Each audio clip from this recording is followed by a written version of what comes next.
എറണാകുളം ചോറ്റാനിക്കരയ്ക്ക് സമീപം മാമലയിൽ പാറമടയിൽ മരിച്ച നിലയിൽ കണ്ടെത്തിയ +1 വിദ്യാർത്ഥിനിയുടെ ആത്മഹത്യാക്കുറിപ്പ് കണ്ടെത്തി. ഇൻസ്റ്റഗ്രാം സുഹൃത്തായ കൊറിയൻ യുവാവിന്റെ മരണത്തിൽ മനംനൊന്താണ് ജീവനൊടുക്കുന്നതെന്നാണ് പെൺകുട്ടിയുടെ ആത്മഹത്യാക്കുറിപ്പിൽ പറയുന്നത്. തിരുവാങ്കുളം മാമലയിൽ കക്കാട് കിടറ്റിങ്കൽ വീട്ടിൽ മഹേഷിന്റെ മകൾ ആദിത്യയാണ് മരിച്ചത്. ഇന്ന് രാവിലെ സ്കൂളിലേക്ക് പോവുകയാണെന്ന് പറഞ്ഞ് വീട്ടിൽ നിന്നിറങ്ങിയ പെൺകുട്ടിയെയാണ് മണിക്കൂറുകൾക്കകം മരിച്ച നിലയിൽ കണ്ടെത്തിയത്. വീടിന് പരിസരത്തെ ക്വാറിയോട് ചേർന്നുള്ള വെള്ളക്കെട്ടിലാണ് പെൺകുട്ടിയുടെ മൃതദേഹം കണ്ടെത്തിയത്. മാമലയിലെ ഒരു പാറമടയ്ക്ക് സമീപം ഉപേക്ഷിക്കപ്പെട്ട നിലയിൽ ഒരു സ്കൂൾ ബാഗ് ഇരിക്കുന്നത് ശ്രദ്ധയിൽപ്പെട്ട ഓട്ടോറിക്ഷ ഡ്രൈവറാണ് പോലീസിനെ വിവരം അറിയിച്ചത്. ബാഗ് കണ്ട് സംശയം തോന്നി നാട്ടുകാരും പോലീസും നടത്തിയ പരിശോധനയിൽ പാറമടയ്ക്കുള്ളിലെ വെള്ളത്തിൽ മൃതദേഹം കണ്ടെത്തുകയായിരുന്നു. പരിചയപ്പെട്ട കൊറിയൻ യുവാവിന്റെ മരണത്തിൽ മനംനൊന്താണ് ജീവനൊടുക്കിയതെന്നാണ് +1 വിദ്യാർത്ഥിനിയുടെ ആത്മഹത്യാക്കുറിപ്പിൽ പറയുന്നത്. ആദിത്യയുടെ ബാഗ് പരിശോധിച്ചപ്പോഴാണ് അതിൽ നിന്നും ആത്മഹത്യാക്കുറിപ്പ് ലഭിച്ചത്.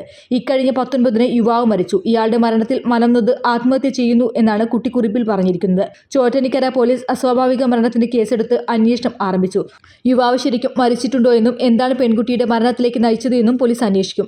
പെൺകുട്ടിയുടെ മരണത്തിന് പിന്നിൽ മറ്റെന്തെങ്കിലും കാരണങ്ങളുണ്ടോ എന്നും അന്വേഷിക്കുന്നുണ്ട്. ആദിത്യയുടെ ഫോൺ അടക്കമുള്ള വസ്തുക്കൾ പരിശോധിക്കാനുള്ള തീരുമാനത്തിലാണ് police. News desk media vision. പെട്ടെന്നൊരാവശ്യം വരുമ്പോൾ പെട്ടെന്ന് കാശ് കിട്ടണ്ടേ? KSFE gold loan. കുറഞ്ഞ പലിശ, കൂടുതൽ തുക, കൂടുതൽ വേഗത്തിൽ. KSFE, ഈ നാടിന്റെ ധൈര്യം.